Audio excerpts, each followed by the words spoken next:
Let's talk about how I met my boyfriend on the other side of the world in Thailand while we get ready for the day. This is something I talk about all the time in my personal life, but I've never talked about on the internet. And he's from 20 minutes down the street from me in Jersey. So I thought it'd be fun to do a little story time.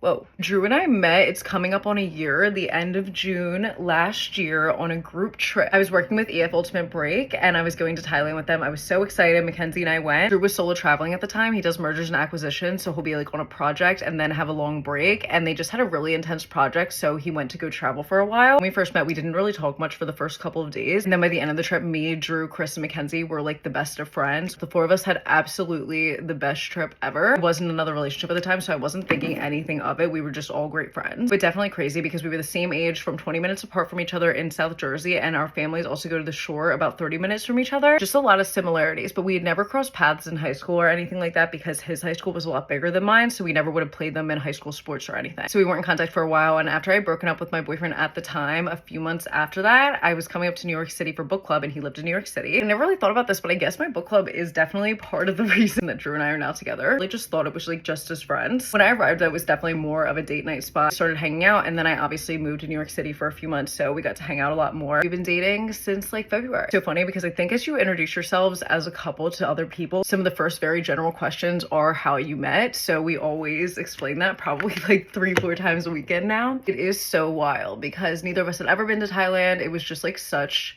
a crazy way to meet. I actually met one of my best friends on that trip as well, so definitely a very life-changing trip for me. I do my makeup extremely late today because I'm about to take digitals for a new modeling agency. Oh my god, what was gonna be late? What is that? Yeah, it's just so crazy how life works, and we've actually looked back at photos and we've seen that because we live in such close proximity, we've been to so many of the same places at the same time, whether it's bars at the shore, concerts in Philly or Camden, and it's just really crazy how things work. Okay, wish me luck.